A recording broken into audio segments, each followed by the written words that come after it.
Hai Sobat Pencinta Catur, terima kasih sudah klik video ini dan kita akan bahas dari babak penentuan. Babak ke-13 dini hari tadi teman-teman. Kita akan bahas dari partai Gukes Domaraju melawan Alireza Firouzja. Teman-teman, sejauh selesainya 12 babak ada 3 pemain yang memiliki 7,5 poin ya, yang memimpin, yaitu siapa aja? Ada Nepo dari Rusia, ada Hikaru Nakamura dari Amerika Serikat, dan ada Gukes Domaraju dari India. Sementara dengan 7 poin ada Fabiano Caruana dan 6 poin ada Pragnananda Ramesbabu. Nah teman-teman, kalau kita bicara Gukes melawan Alireza di pertemuan pertama, Gukes dikalahkan oleh Alireza dengan partai yang sangat krusial ya, yang membuat Gukes time pressure, kemudian akhirnya kena skakmat. Nah bagaimana pertemuan kedua ini? Nah dari game lainnya, Nepomniachtchi remis melawan Hikaru Nakamura. Sebelum itu jangan lupa klik tombol like-nya dulu, share dan subscribe. Langsung aja kita bahas. Gukes Domaraju membutuhkan kemenangan untuk memimpin sendirian menuju babak terakhir. Gukes memulai dengan langkah E4, dijawab Alireza E5, putih kuda F3, hitam kuda C6, dan Rui Lopez atau Spanyol dipilih oleh Gukes Domaraju. Hitam mainkan variasi Berlin Defense yang terkenal dengan kesulitannya dan sering jadi pilihan di game-game top pecatur dunia. Kemudian putih mainkan langkah D3, hitam gajah C5. Putih lakukan rokade dan Alireza Firouzja cepat sekali menukar kuda di petak D4. Memang partai ini tidak berpengaruh apa-apa buat Alireza Firouzja selain untuk memperbaiki elo rating dan mungkin dapat hadiah yang lebih gede. Nah tapi kalau peluang Alireza Firouzja untuk jadi juara jelas sudah pupus teman-teman, karena dia hanya memiliki 4,5 poin dari selesainya 12 babak, teman-teman. Tapi buat Gukes, game ini sangat berarti. Setelah kuda D4, Gukes mainkan pertukaran kuda, kemudian disikat balik dengan gajah. Putih mainkan langkah kuda D2, hitam C6, putih gajah C4, dan hitam D6. Putih C3, hitam gajah B6, putih gajah B3. Apa ide gajah mundur ini? Ini adalah hal yang biasa yang lazim dilakukan dalam permainan pembukaan Spanyol untuk merubah atau manuver gajahnya ke petak C2 dan nanti akan mendobrak lewat petak D4. Selain itu juga untuk menghindari pertukaran gajah di petak E6 yang biasanya dilakukan oleh pemain hitam. Gukes Domaraju, gajah B3 direspon dengan langkah A5, pum, putih kuda C4, hitam gajah A7. Nah teman-teman yang belum tahu, pembukaan Spanyol untuk pemain putih kekuatannya itu pada gajah terangnya ini. Buat pemain hitam adalah gajah gelapnya ini. Lihat ancaman diagonal yang dilakukan oleh gajah hitam. Makanya dia nggak mau dimakan oleh kuda di petak C4. Putih menutup kekuatan gajah dengan kuda E3, hitam mainkan rokade, putih menteri F3, dan hitam mendobrak dengan langkah D5. Boom. Kalau kita hitung sekilas ya, lah ini bukannya dapat pion di petak D5. Nah apabila putih makan pion petak D5, maka hitam akan mainkan langkah menarik yaitu A4 dulu. Boom. Sehingga putih tidak mendapatkan pion di petak D5. Tentu saja kalau kalian berpikirnya lebih dari satu langkah, kalian akan menemukan langkah A4 ini. Nah, apabila gajah makan pion A4, maka hitam akan lakukan gajah pukul kuda, membuka ancaman dari benteng, mengancam gajah di petak A4. Jadi tadi adalah pion racun. Itulah kenapa Gukes tidak mengambil pion di petak D5, tapi dia melanjutkan manuvernya dengan gajah C2.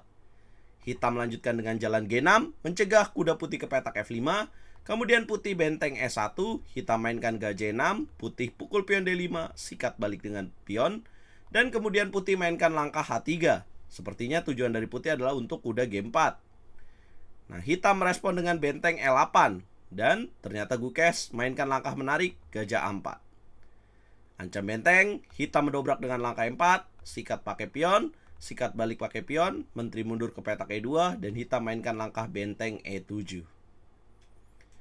Yes, ini udah 20 langkah teman-teman. Kalian bisa lihat permasalahan dari putih adalah belum berkembangnya sempurna atau belum development semua perwira putih. Gajahnya masih ada di petak C1.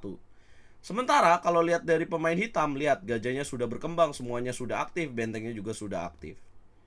Bagaimana Gukes merespon lambatnya perkembangan buah dia? Dia mainkan langkah kuda F1 dulu, kemudian hitam menteri C7, dan Gukes menukar gajah terang dengan gajah B3. Ya, kemudian hitam A4, sikat gajah, benteng pukul gajah, dan sekali lagi menukar gajah di petak E3. Sangat cerdik ya. Ketika kesulitan mulai diserang oleh lawan, salah satu triknya adalah dengan ya tuker aja perwiranya supaya jadi lebih sederhana. Atau ya kita gembosi aja nih serangan dari hitam dengan perwiranya yang sudah aktif. Alireza menekan dengan langkah menarik yaitu A3, boom, langkah ke-24. Gukes mainkan langkah C4, kemudian hitam kuda H5, putih mencegah dengan G3, mencegah kuda manuver ke petak F4. Hitam mainkan gajah C5, putih B3, hitam F5, putih sikat gajah, sikat balik pakai menteri, dan putih benteng A ke petak D1. Yes, mengambil line, dan hitam di sini benteng F8. Kemudian putih benteng D5 masuk. Langkah ke-30 hitam mainkan menteri E7, putih dobrak dengan langkah F4. Boom. Ini langkah yang sangat menarik teman-teman. Dengan langkah F4 ini menutup kemungkinan hitam untuk mengganggu lewat jalan F4. Karena sayang sekali dengan jalan F4 ini hitam tidak bisa melakukan end passen. Kalau dia melakukan end passen maka benteng akan hilang di petak E6. Nah, jadi F4 mengganjal ide serangan hitam dari Alireza Firouzja. Hitam mainkan langkah kuda ke petak F6, putih menarik mundur benteng D2. Hitam dobrak lewat jalan G5, putih menolak makan dengan kuda E3. Hitam pukul pion F4, sikat balik dengan pion, dan hitam mainkan langkah menteri F7. Ada apa tuh? Pion dikasih di petak F5, kalau dimakan, apa idenya? Maka idenya adalah kuda ke petak H5. Jangan berpikir kuda H6 akan skakster karena ada benteng. Sementara kalau kudanya ke petak D4, maka hitam akan mainkan benteng G6 skak, raja ke petak H2, akan ada menteri ke petak F4. Boom. Dan ini pasti putih akan kalah. Jadi itu adalah pion racun, dan putih jelas menolak makan dan dia mainkan langkah raja H2. Hitam mengganggu dengan kuda H5, putih menteri F2, hitam benteng G6, putih mengancam pion F5 dengan benteng D5. Hitam kuda G7, putih mengambil jalur dengan membuat teknik baterai. Dua benteng di jalur yang sama, hitam mainkan benteng H6, putih benteng G1, hitam benteng G6, langkah ke-40, putih benteng GD1 kembali, hitam benteng H6. Kalian udah lihat ya, 2 kali langkah bolak-balik. Jadi kalau sekali lagi mungkin hitam dapat melakukan klaim remis ya dengan 3 kali langkah yang sama. Nah, dengan adanya tambahan waktu di langkah ke-40, formatnya 2 jam untuk 40 langkah, dan setelah langkah ke-40 akan ada tambahan waktu 30 menit. Inilah keberanian dari Gukes Domaraju. Dia kembali mainkan benteng G1, kemudian benteng G6, dan kemudian dia merubah langkah dengan mainkan langkah menteri H4. Boom. Umur boleh 17 tahun, bos. Tapi ya umur boleh paling muda di turnamen ini, tapi mental berbicara di sini. Ya, menteri H4, langkah yang pastinya akan menjadi sejarah dalam karirnya Gukes Domaraju. Pemain catur termuda kedua sepanjang sejarah yang mengikuti turnamen kandidat.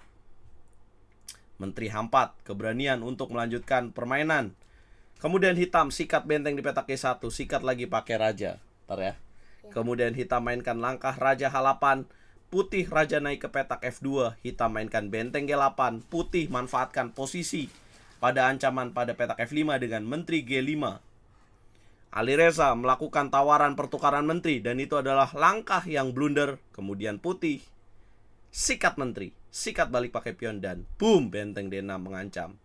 Kemudian benteng E8 tidak menjaga dengan raja ke petak H7 karena akan percuma, karena akan datang lagi ancaman dengan benteng B6. Apabila benteng ke petak D8, maka ada jawaban dari putih, yaitu dengan kuda nangkring di petak D5, menutup asa dari hitam untuk masuk ke pertahanan putih.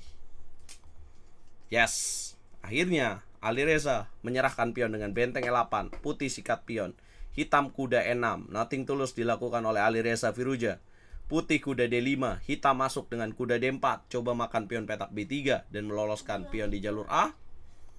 Putih menjawab dengan langkah benteng B6. Tahu dong, bos. Kemudian hitam kuda C2, langkah ke-50. Putih dapatkan pion kembali, hitam benteng E6 dengan menjaga ide dari Arabian Maid, ide dari putih kuda F6. Kemudian putih mainkan langkah benteng E7, hitam mainkan benteng H6, pion mendorong C5, hitam kuda D4, raja G2 jaga, benteng G6 skak, raja F2, kemudian benteng H6, kemudian B4. Kenapa raja putih nggak ke pojok? Ke pojok bahaya ya, bisa skakmat. Yes, unggul pion bebas dan putih akhirnya menjaga pion dengan benteng B7, hitam raja G8, B5, kemudian raja F8, B6. Ini mah ngawal bocah ya kan. Ngawal bocah sampai promosi, kemudian benteng G6, raja F2 langkah ke-61, benteng H6, benteng C7, benteng H2 dan raja G2. Akhirnya Alireza Fiducia menyerah di langkah ke-63 ini, karena kalau dilanjutkan dengan benteng makan pion petak A2, apa jawaban yang akan dilakukan oleh Gukes? B7 akan dimainkan, bos. Apabila benteng B2 maka ditutup dengan kuda B6 dan pion akan promosi. Awas kejedot. Nah, teman-teman, ini adalah partai yang sangat krusial. Tapi Gukes seolah menjawab ya prediksi dari Magnus yang tidak memfavoritkannya, tapi dia malah tampil baik dan mengejutkan. Kalau jagoan saya Pragnananda malah kalah kemarin melawan Caruana. Dan ya teman-teman, dengan 3 pemain India yang tampil di turnamen kandidat, salah satunya pasti ada yang terbaik. Dan inilah bukti hasil kerja keras dari pecatur atau percaturan India yang perlu kita ikutin, teman-teman, dari percaturan Indonesia.